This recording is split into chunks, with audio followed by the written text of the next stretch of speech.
আমরা এখন যাচ্ছি হলো রোহিঙ্গা ক্যাম্প।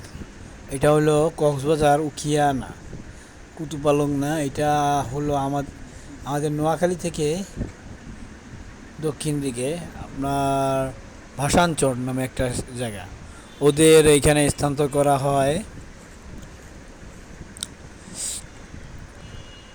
কিছু কিছু রোহিঙ্গাদের এখানে স্থানান্তর করা হয়। 50,000 রোহিঙ্গা মোটামুটি এখন এখানে বসবাস করছে। তো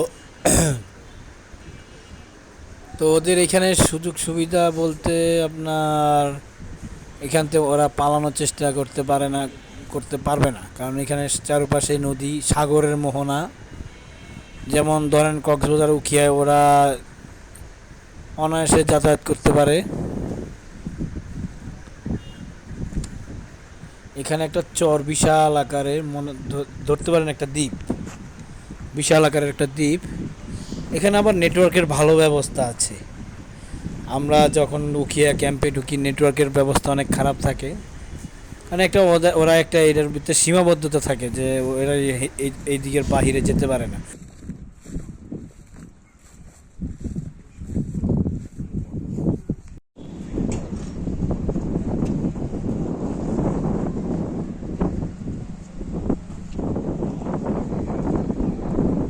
কাজে গিয়েছিলাম এখানে। তো এখানে আসতে একটা কথা জরুরি বলার, কারণ এখানে আপনি সরাসরি আসতে পারবেন না, কারণ ঢাকা থেকে পারমিশন নিয়ে আসতে হবে কোস্টগার্ডের থেকে। কোস্টগার্ডরা এখানে নিয়ন্ত্রণ করে। দেখেন কত সুন্দর অট্টালিকা করে দিয়েছে ওদের জন্য।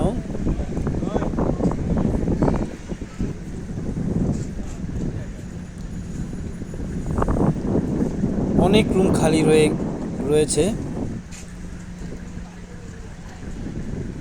এখানে একটা আপনার রিস্ক থেকেই যায়। আপনার এখানে জলোচ্ছ্বাসের মাত্রাটা একটু বেশি।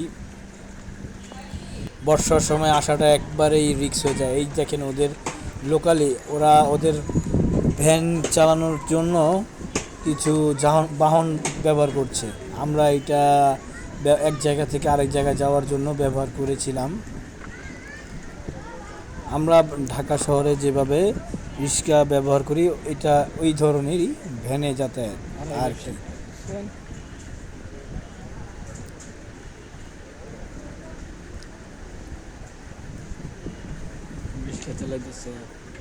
তো এখানে দেখতে পাচ্ছেন কি চলছে, এখানে পরিস্থিতি কেমন ওইটার মানে আমরা এখন যে মানে সে খাওয়া হইতেছে না, মানে যা ওরা খাবার পাচ্ছে কিনা এটার ব্যাপারে আমরা কথা বলবো। এইখানে আপনার ওদের খাওয়া দাওয়া খুব ভালো মানের। কক্সবাজার রোহিঙ্গা ক্যাম্প বা বলেন কুতুপালং বলেন, ওইখান থেকে একটু উন্নত মানের ব্যবস্থা ওদের জন্য। এখানে একটা খামার করার ব্যবস্থা করে দেওয়া হয়েছে এনজিওরা। এখানে আমাদের একটি পুকুর করে দিয়েছে। কিছু জায়গায় দেখবেন যে পেঁপে, এই তো শাকসবজি, বাড়িঘর। আমরা ওইখানেই যাচ্ছিলাম।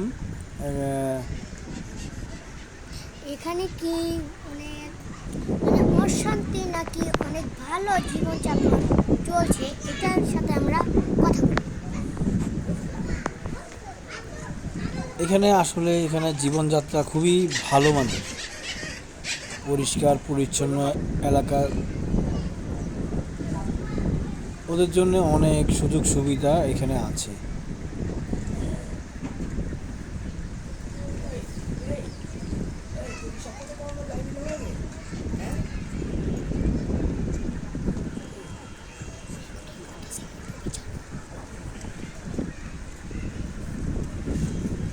দেখেন রাস্তাঘাটগুলো কি সুন্দর।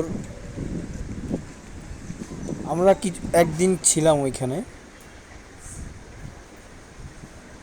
আচ্ছা, পরবর্তী ভিডিওর জন্য আমার চ্যানেলটিকে সাবস্ক্রাইব করেন, লাইক কমেন্ট শেয়ার করেন।